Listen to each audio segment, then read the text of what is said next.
Hello guys, welcome back to VP I'm Vicky. Peter here. Welcome to our today's episode, our reaction episode, whereby we're back with a video. I think it's not a video, a video of an interview of Malcolm X.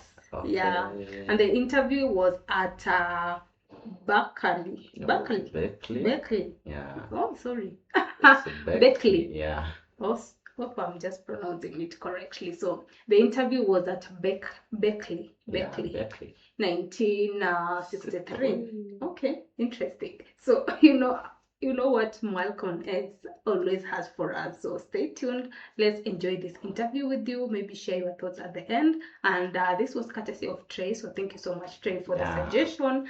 Thank you for the support as well. Guys, thank you for jumping in. Don't forget to subscribe here because these are the vibes here each and every day. We do music, a video, movie. Yeah. So guys, check on our Buy Me Coffee link if you like to request or expand what to do. Bring any of your favorite or any that is new to you and you like to watch on your first time with us. We'll be so thankful for that. But for today, sit back, guys, relax, and let's enjoy this from Malcolm X. So knowledgeable, I'm sure of it. Let's see.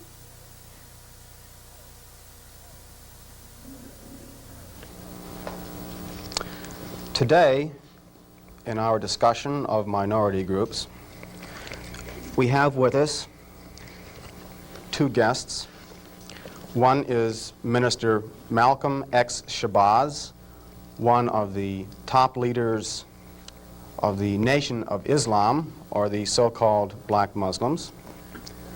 And we also have Mr. Herman Blake, one of the teaching assistants in the course. Okay. We will discuss today some of the goals and some of the strategies of the Nation of Islam. And I wonder if Mr. Blake might start it off by asking Mr. Shabazz a question.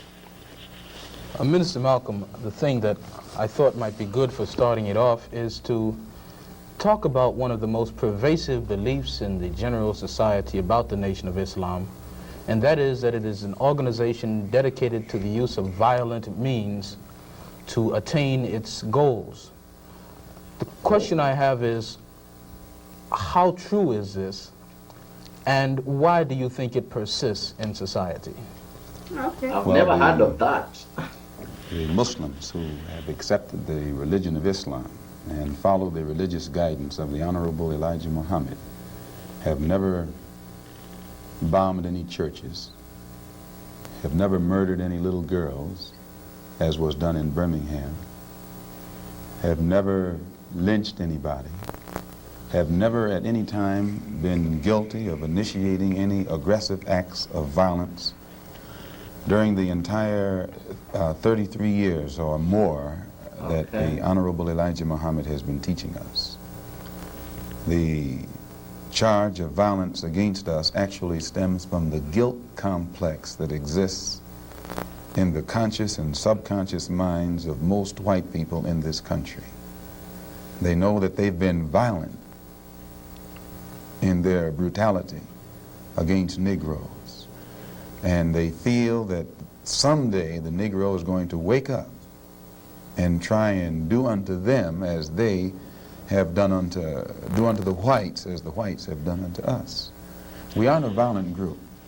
We are taught by the Honorable Elijah Muhammad to obey the law, to respect everyone who respects us. We're taught to display courtesy, to be polite. But we're also taught that at any time anyone in any way inflicts or seeks to inflict violence upon us, we are within our religious rights to retaliate in self-defense to the maximum degree of our ability. We never initiate any violence upon anyone, but if anyone attacks us, we reserve the right to defend ourselves.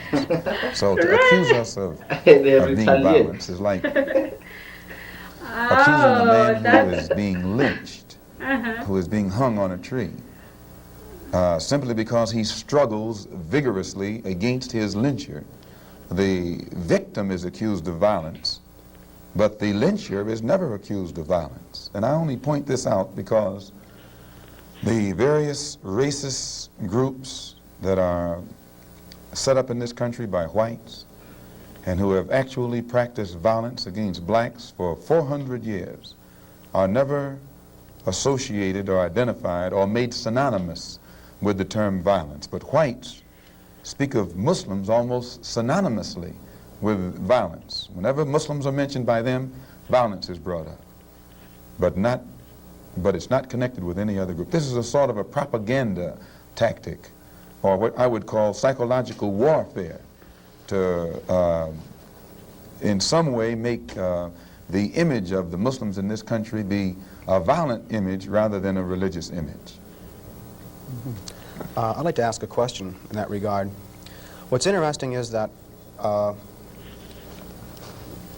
members of the Nation of Islam have not used violence even when black Americans were attacked.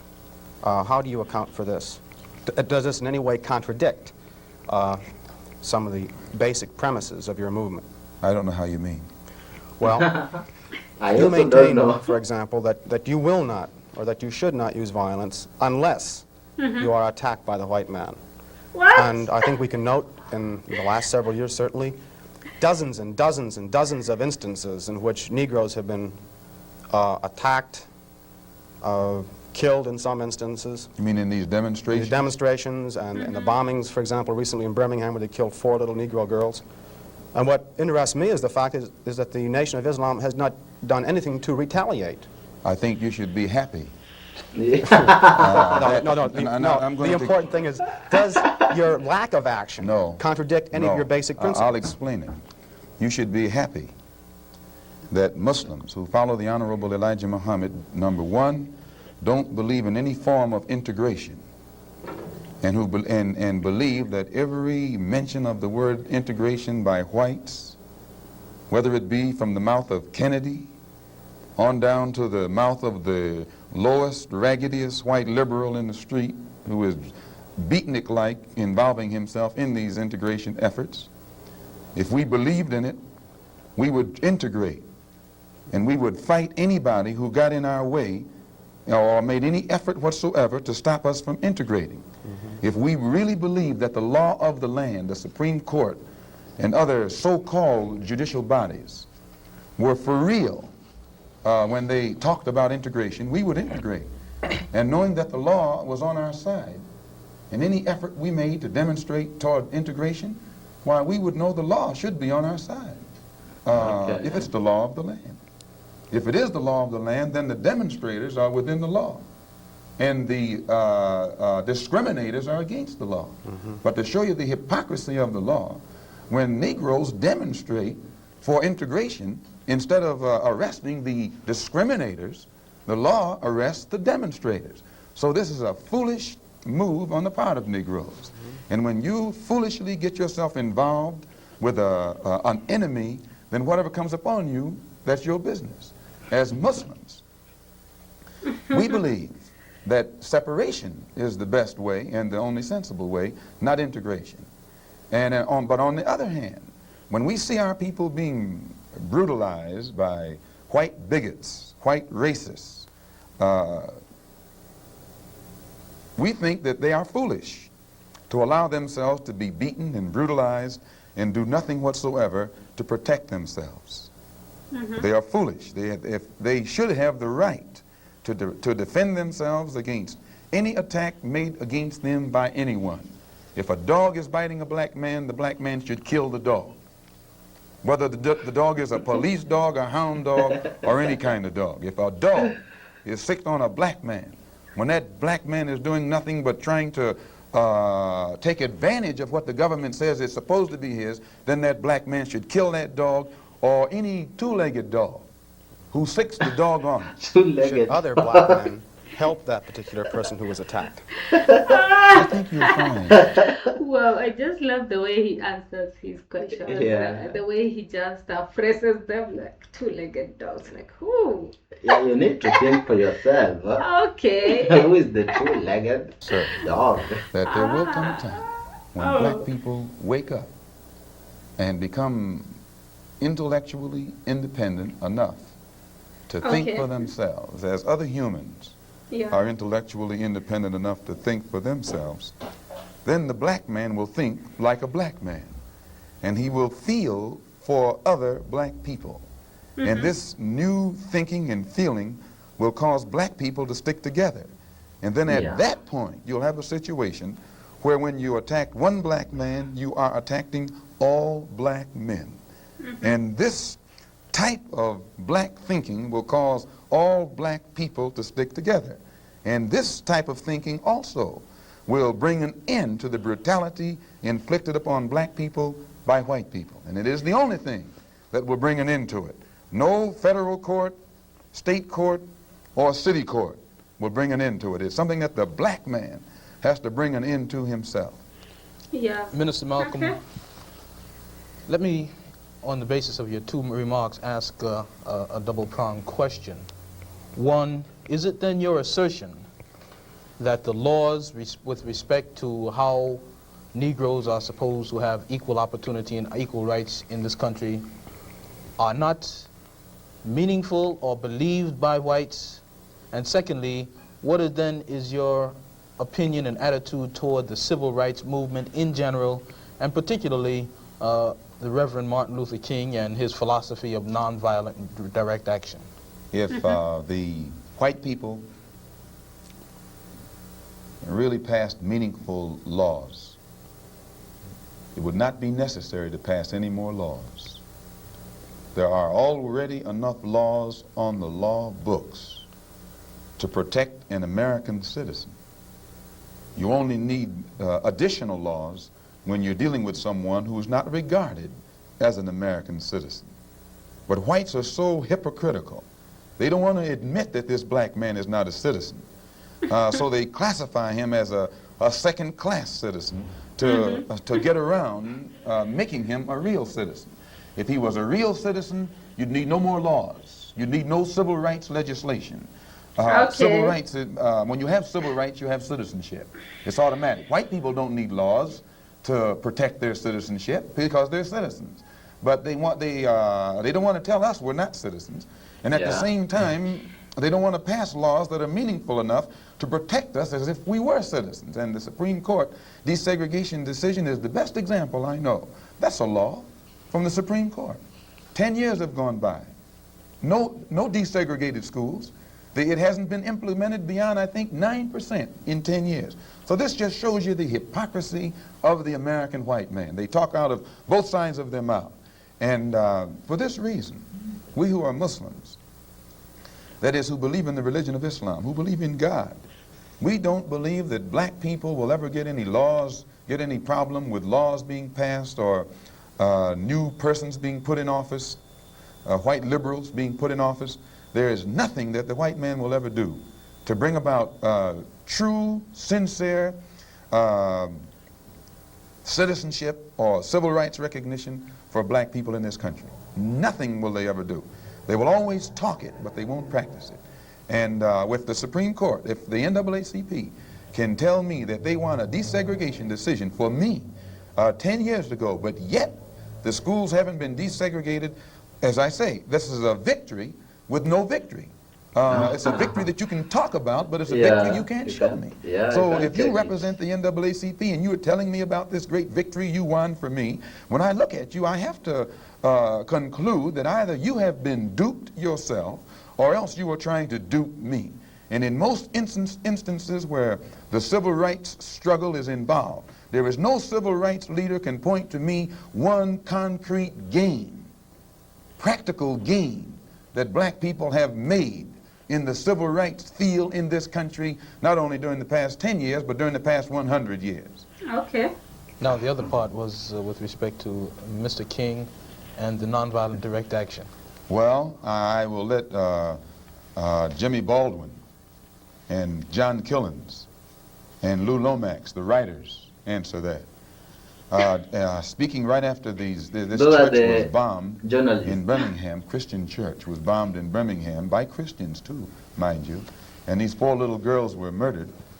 John Killens and James Baldwin and Lomax and the Negro writers and actors had a meeting at the town hall in New York.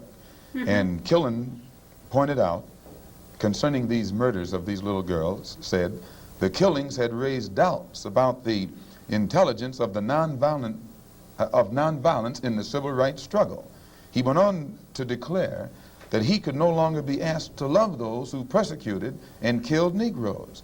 He also, and the writer, Mr. Handler, who's describing this, said that Killens, it was not clear concerning Killens' remarks to his audience that he was breaking with it was clear rather to his audience that he was breaking with the doctrine of the Reverend Martin Luther King's philosophy that as Christians, Negroes should love their fellow man in a truly religious sense. Now, James Baldwin, speaking on that same platform, said, and I was present during this entire affair, asserted that the American people shared a collective guilt for the persecution of Negroes, much as Germans did because of their silence during the Nazi persecution.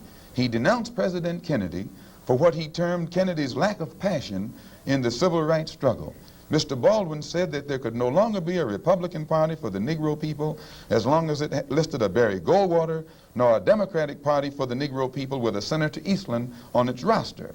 He asserted that the federal government acted swiftly and energetically, that unless the federal government acted swiftly and energetically, future slaughter would make Birmingham look like a dress rehearsal. And now, what do I think about King's attitude? King's right-hand man, Wyatt Walker, at King's convention, according to the New York Times on September the 26th, said, quote, we have been duped, meaning these persons involved in the civil rights struggle, of which King is the symbolic leader.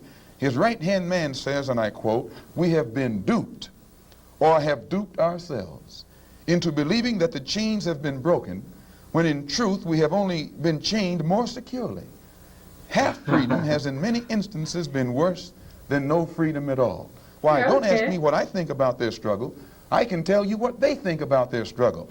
And they are pointing out that it is becoming more difficult every day for the civil rights leaders to keep the masses of black people nonviolent and long-suffering and patient and keep them from becoming disenchanted. I hope that answers your question. Now, there's a new party which has started on the East Coast called the Freedom Now Party, an all-black organization. Would you comment upon this and also upon the possibility that the Nation of Islam might begin to turn some of its attention to the political arena in view of the fact that it is in the political arena that Negroes have not been able to in any way get justice, as has been pointed out in your previous statement? I'm not familiar with the Freedom Now Party. I'm not too familiar with politics, period, only that in the sense that white politicians have usually been very hypocritical where the so-called Negroes are concerned. So I'm a bit disenchanted with politicians and politics. The Honorable Elijah Muhammad is a religious man, and his teaching is religious and his solutions are religious. The Freedom Now Party, from what I understand, is headed by a lawyer named Conrad Lynn. I know him. He probably means well. Before passing an opinion on what it is he's trying to do, I would like to analyze it and see who's subsidizing him, see who his friends are, especially who his white friends are. And after a careful analysis, if I could conclude that there was no white support, I would be inclined to have confidence in it. But if I saw him leaning too heavily upon his white liberal friends for support, then I'd be suspicious of that too. The Muslims, in my opinion, represent an all-black party. And the Honorable Elijah Muhammad pointed out at before 10,000 in Philadelphia on September the 29th at a rally that we were having, that in 1964 the black people should band together and do something about selecting and electing representatives, black representatives, politically, who have the rights and the best interests of the black people at heart, and that we should also unite together and sweep out of office all of the black political puppets who are used by the white power structure to continue white supremacy in our communities. Okay. Okay, so what I get from Malcolm, that's good that He says himself is not a politician. Yeah. He's an activist. As he takes politicians because he hates politicians because even though you might be a Negro, that's a Black American, once you become a politician, you'll be attached to your fellow white politician Of course, who become your yeah. friends, and And they even- intoxicate you to maybe be supporting them, and you forget your people who Even you not- represent. Yeah, even some of them end up to be now paid off. Yeah, so that they can mobilize at least people to maybe To if calm down. to calm down. Maybe if they're planning something, they can just come and just act that they're on your side, but in reality they're maybe helping you to just to calm down so that you cannot maybe demonstrate, you cannot fight for anything that you don't want. So when you already have representative, those people are easily mobilized, they're easily carried away by maybe paid off or something. So he is purely an activist Yeah. who puts the people's interest first, Exactly. rather than being a politician who puts Yeah. his Their interest first. Yeah. Okay, let's go That's to the point. Let's go to the next question. In that regard, would you include Congressman Dawson, for example, from Chicago, and some of the people who represent him on the Chicago City Council? In what regard? In the area of acting as a puppet. I don't know what Mr. Muhammad's opinion is of Congressman Dawson. They both live right there in the city of Chicago together. I don't know what his opinion is of Congressman Dawson. I'm suspicious of any Negro, be he politician, be he clergyman, or civic leader who is constantly patted on the back by whites. I have a tendency to lead toward the Negro politician who is constantly condemned by the white power structure. This is my thought pattern. I'm giving you an insight of it. You, though, mentioned Mr. Lynn and saying you'd like to know who his white friends are. Now, I'm wondering if you didn't make a contradictory statement in Muslim terms by using white and friend in the same phrase. That is I to use say, friend in quotes. I see. In other words, if a black man cannot have a white man as a friend. He may have a white man who's friendly, but being friendly and being a friend, I think, are two different things. I Exactly. think there are many whites who act friendly toward Negroes. A fox acts friendly toward the lamb. And usually Because the someone might act friendly if they want something from Yeah. you, and you being friends, like they are very different. Okay. fox is the one who ends up with the lamb chop on his plate. Oh, The yeah. wolf doesn't act friendly, and therefore the wolf has more difficulty in getting the lamb chop in his plate. I'd like to point out, though, And that I say that because it is usually if you study the structure of the Negro community, economically, politically, civically, psychologically, and otherwise, it's controlled by the white liberal, who usually poses as the friend of the Negro, who actually differs from the white conservative in the same way that the fox differs from the wolf. Their appetite is the same. Their motives are the same. It's only their mannerisms and methods that differ. Okay. I would agree that no doubt there have been a large number of whites who have posed as liberals and as friends of the Negro and who have time and again betrayed the Negro. On the other hand, I think one could point to a large number of whites who have struggled for civil rights, Give me an for example. equality, and have got little or nothing out of it, other than quite a few bruises. Give me an example. Well, the large number of white students who have gone into the South, for example, working for SNCC and other organizations. Not working for SNCC or other organizations, but working for the white political machines who benefit by the voting efforts of Negroes. Okay, I'll be more specific. I would cite Herbert Hill, for example, as a kind of person who has championed Negro job rights, for example, in New York City and elsewhere. He has fought the political machine. First time I met Herbert Hill personally was when they were picketing to stop the working on the Harlem Hospital in Harlem. Negroes for 10 years had to fight the city to get an annex built on the Harlem Hospital. Because in Harlem we need a hospital more so than anything else. Our people are sick. Plus we do a lot of cutting and shooting of each other, though we profess to be nonviolent. And Herbert Hill brought his forces out and stopped the working on that site. This is the first time I ever saw him. Then when work was brought to a halt on a hospital in Harlem, the same Negroes tried to stop the work at the downstate medical center in Brooklyn, which is predominantly white. They were out there for 3 months during the summer. Couldn't stop anything. And I never saw Herbert Hill out there one time. Now, whenever it takes a stoppage of something that's going to affect the white man, you find the white liberal absent. But when it involves something that primarily will affect the best interests of black people and black people only, then that white liberal is present. Herbert Hill is the labor secretary for the NAACP.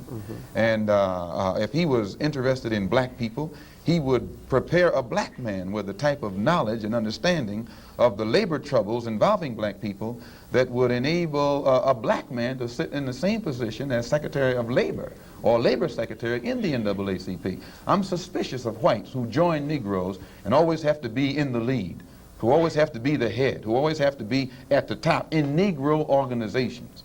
Those whites who really have the interest of blacks at heart, let them give some advice to some Negroes and stand on the sideline. But don't join the organization and then get at the head of it and pose as a friend of Negroes. Well, I would defend we the get your sincerity of this point. commitment. And more than that, I would say that just because a person is a Negro or a black American does not mean that he's going to struggle for Negro rights or for jobs for Negroes or anything else. I think that today you could point to a large number of Negro leaders who have consistently betrayed Negroes in a whole host of areas. They aren't really Negro leaders. These are puppets that have been put in front of the Negro community by white liberals. Okay. These are parrots that have been put in front of the Negro community by white liberals. You can't name me a Negro leader who has been betrayed Negroes, who has not been endorsed, sanctioned, subsidized, and supported by the white liberals. Mr. Malcolm, I'd like to... Well, I could cite one example would be Congressman Dawson, for example, in Chicago. In Chicago, a large number of liberals located in the Hyde Park district have consistently fought Dawson and his betrayals of the Negro, and they've also fought some of the people who represent Dawson on the Chicago City Council. The only Negro I know who is constantly fought, only Negro politician that I know who is constantly fought by white liberals is Adam Clayton Powell. And they call him a racist because he speaks so bluntly on the race issue. But I'm not, as I said, not too familiar with Dawson and his work. Let me return to the Nation of Islam per se, Minister, by raising a question which struck me as a result of reading some of Baldwin's work, namely The Fire Next Time. Baldwin pointed out that in Harlem for many years he had passed the street corners and the soapboxes and heard people speaking from these platforms who were known as black nationalists, and nobody was listening. And he said all of a sudden he realized that people were beginning to listen to the Muslim speakers on the street corners in Harlem. The message essentially was the same, but it was that now many people were listening to what this message was. And you pointed out that the Nation of Islam has been in the picture for about 33 years.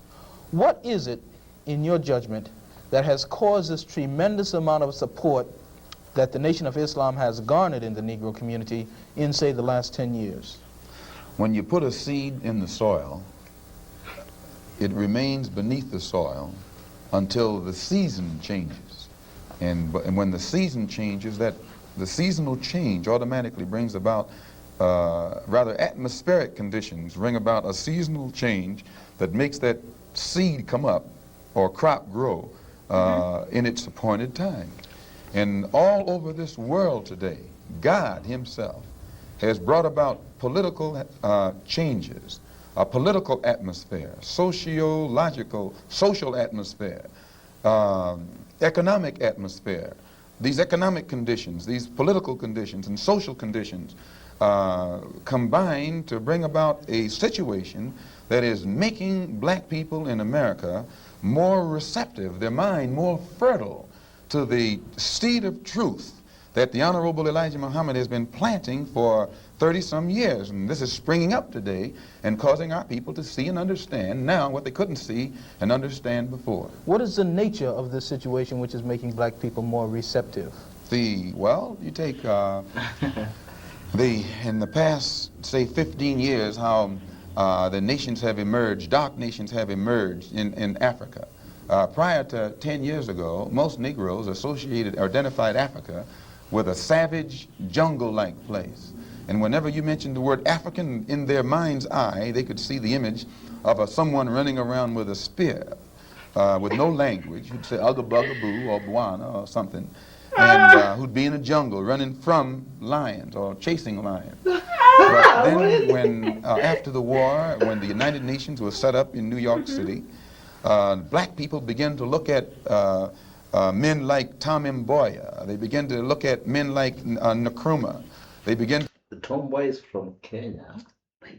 Oh, he said tomboy. Yeah. Just had it like a... Okay, let's revisit it. He said men like tomboy. Whenever you mentioned the word African, in their mind's eye, they could see the image of someone running around with a spear, with no language, who'd say ugga bugga boo or bwana or something, and who'd be in a jungle running from lions or chasing lions. But then when, after the war, when the United Nations was set up in New York City, black people began to look at men like Tom Mboya. They began to look at... Tom Mboya. He said Tommy Mboya. Tommy Mboya. He's our activist back then, but he was also assassinated. Yes. He was sadly assassinated in the early 70s there. Okay. Yeah, so sad. We still have his statue in Nairobi. Yes, by the way, in our capital city. Yeah. Men like Nkrumah. They began to see men like Lumumba. They began to see men like Nasser. They began to see these Belawa and Azikwe, who could exchange intellectually with whites on an international level in a political form and hold their own. This made the black people in this country realize that what the Honorable Elijah Muhammad had been teaching all the time actually had substance. And they began to turn it over in their mind and see that what he was saying had more weight to it than what these other Negroes were saying. And they began to identify themselves with the black world and the black struggle more closely than they identified themselves with this so-called white world. Okay. Let me ask you a question with respect to a statement which Essien Udom quotes as being on a bulletin board in the University of Islam in Chicago by the Honorable Elijah Muhammad. According to Essien, Mr. Muhammad states, "Up, you mighty race, you can accomplish what you willed. Build your future on these foundations: freedom, justice, and equality." What is the definition of freedom, justice, and equality for the black man, and where and when is it to be attained? Well, take equality first. The Honorable Elijah Muhammad doesn't teach us to associate equality with whites. Equality has nothing to do with whites. We don't want to be equal with the white man. He's not the criteria or yardstick by which equality is measured. Okay. He's not. Oh my God, I love the confidence of Malcolm. Like, wow. You see that the white White and equality are not supposed to be associated, or they are not supposed to be in one sentence. He's arguing from a point that taking like a white, they are not the SI unit for measuring equality. Exactly. They're not a measure of equality. Like when you hit this limit of white, now you are equal.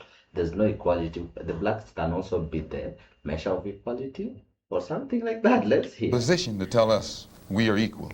It's not his right. It's not his to do. Equality, we want equality. We had equality before the white man was created. We had equality before the white man came into existence. What? And we want equality whether the white man is on this earth or not. Equality means the opportunity to develop all of our dormant potential, all of our dormant capability.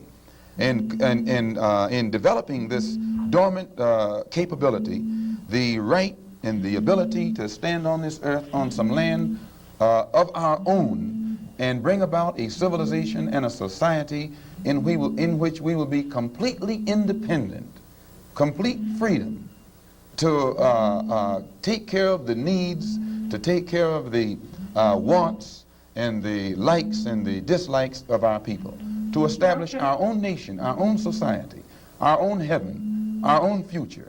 This is what we mean by freedom, by equality, and justice means as you sow, so shall you reap. If you do wrong, you'll get wrong in return. And if you do right, you'll get right in return.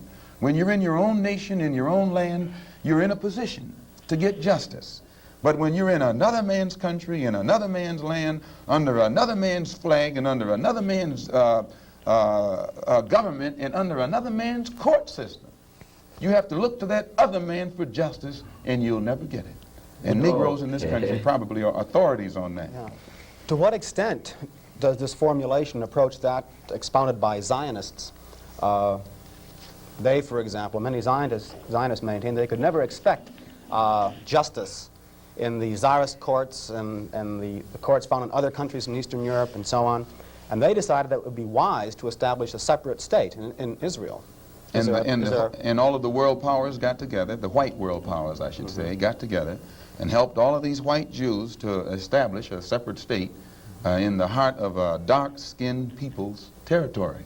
And if white people can get together and let other whites, help other whites to establish an independent nation right in the midst of dark-skinned people, and then we don't see where white people should be so much against the Honorable Elijah Muhammad's solution, not of setting up an independent dark nation in a white people's property, but he's asking the opportunity to set up an independent nation on our own continent. Let us leave America and go back home among our own people on our own land and set up our own independent society. But all he says is that this government, which made us slaves, should supply the transportation for us to get back home and give us all of the machinery and the tools necessary for us to till the soil and establish our own agricultural system to feed and clothe our people, our own economy, and in some way become an independent people among our own people on our own continent. This is intelligent. And Zionists should never criticize us. You say then that the United States is not... Before that question, you know, whatever he's saying, I saw that in Caribbean countries like in Jamaica and even most of their song, they usually, up to now, they usually pray for them to go back to their motherland. They call it motherland. Okay. Yeah, up to now in Jamaica. And if you guys tell me in the comment section if I'm wrong, I've seen or I've heard in most of their lyrics, but up to now they're usually saying that they are praying for that day to come when they will all be united in their motherland. And where is that? Africa.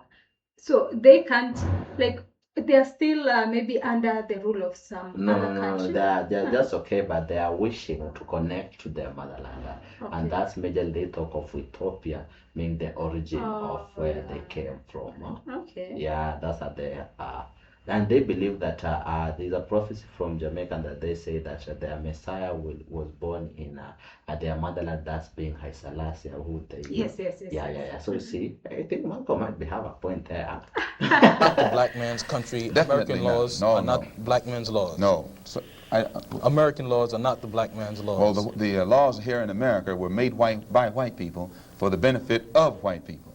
The Constitution was written by whites for the benefit of whites. It was never written for the benefit of blacks. And when you read the Constitution, I think in Article 1, Section 2, or Section 1, Article 1, some one of the two, and it's in the Constitution, it says that it classifies black people as 3/5 of a man.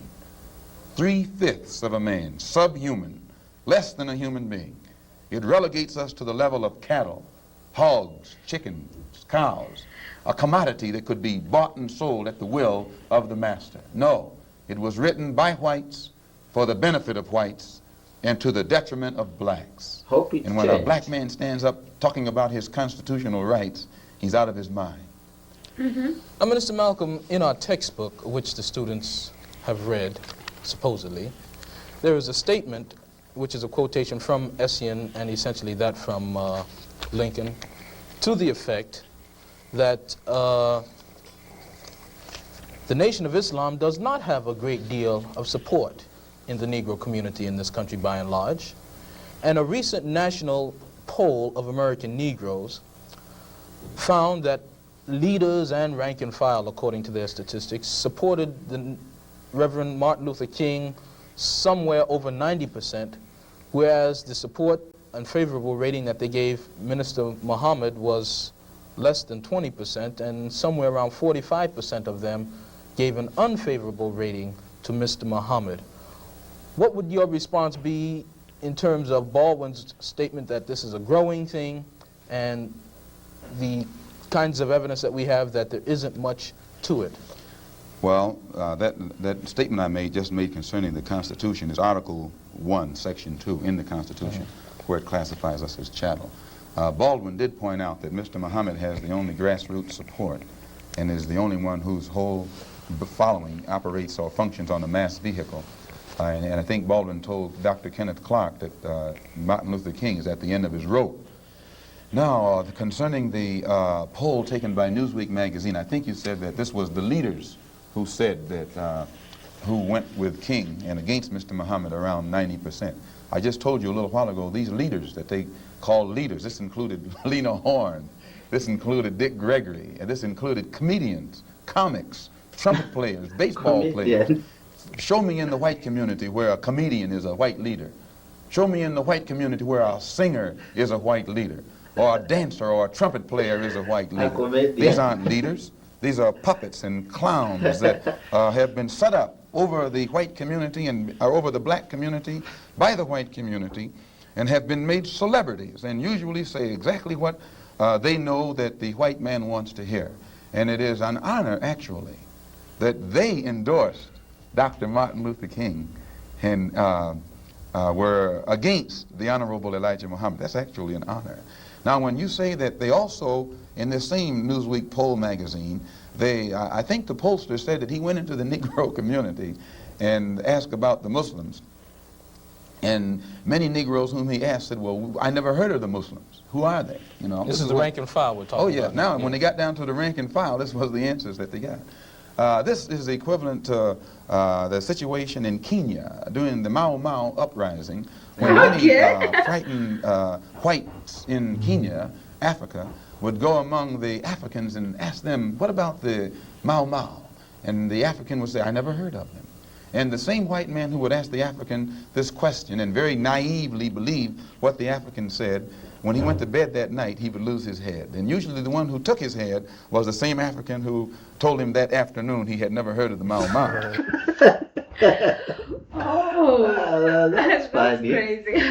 And so, like, they kept it like a secret. Don't want you to know. Exactly. Okay. So, yes, they know, but they can't. Whenever you ask, you're like, no, I don't know. I've never heard something of that.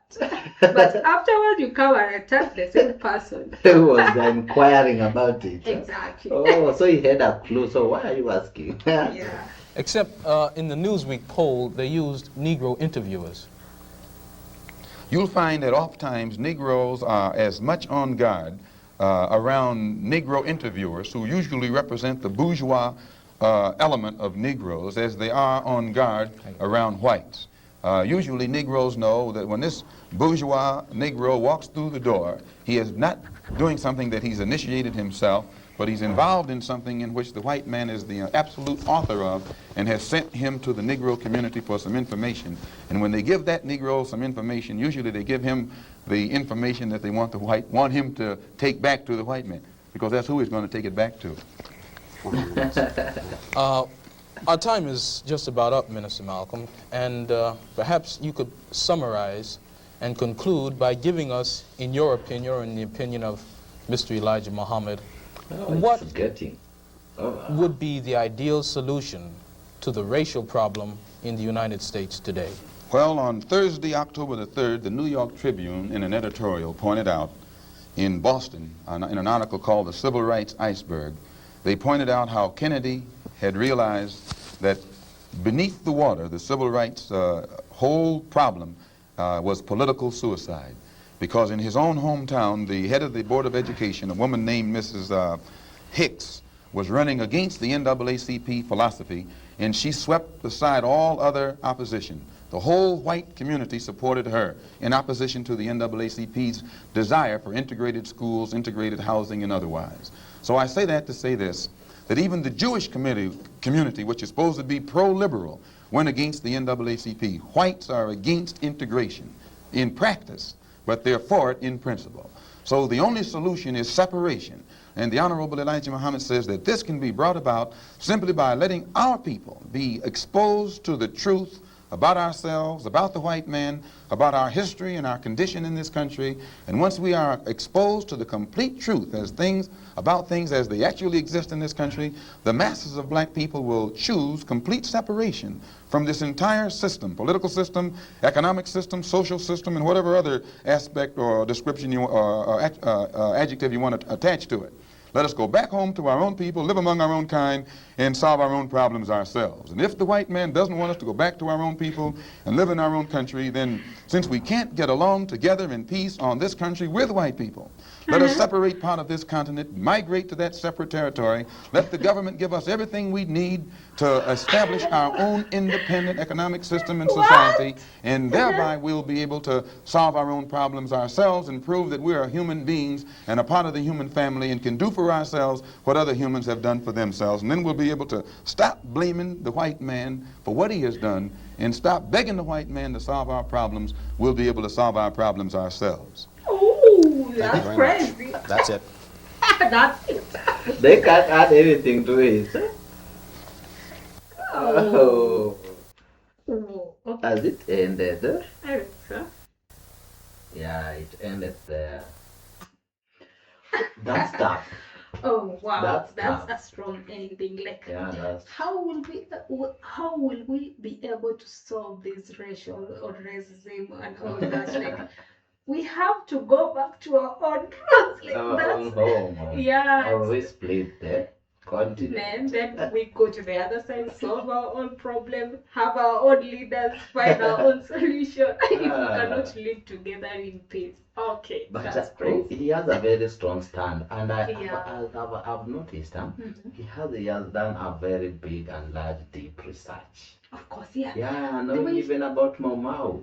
Oh, like he knows every part of the continent, Yeah, every most of part the of motherland the Africa. mother, the roots and all that. Oh my God. Yeah. And the way he answers, like he is so straight, he is so confident. Even at a point, I'm like, oh my God.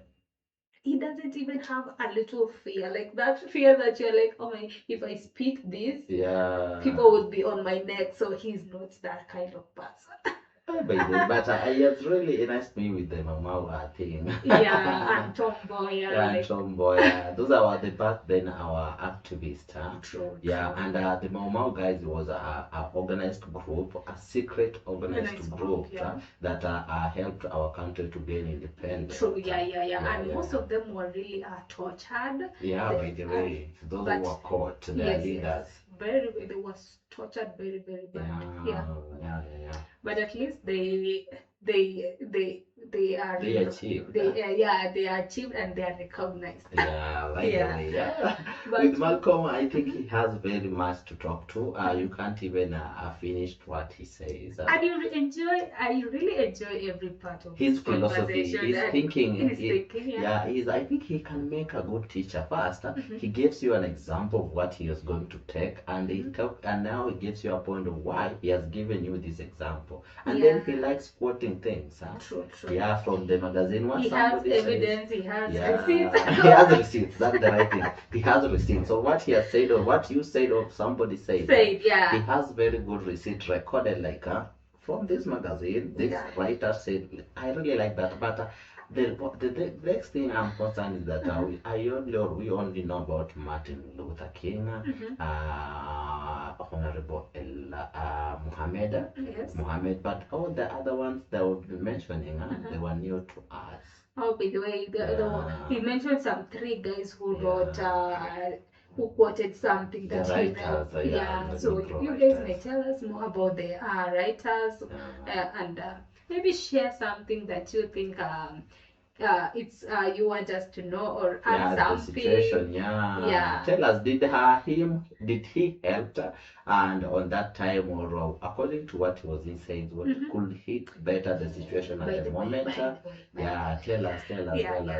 First, that going back to your roots, starting your own things and all that, will it be of help or will it make things worse? Yeah, people here, guys, are really aspiring or their dreams going to diaspora, meaning where you are, guys, going to UK, US, to look for greener pastures. And you guys, you are really thinking coming here where people are running from. I think the guys in the US, UK, and most of the other countries, other continents, apart from Africa, maybe they are thinking of coming here to visit.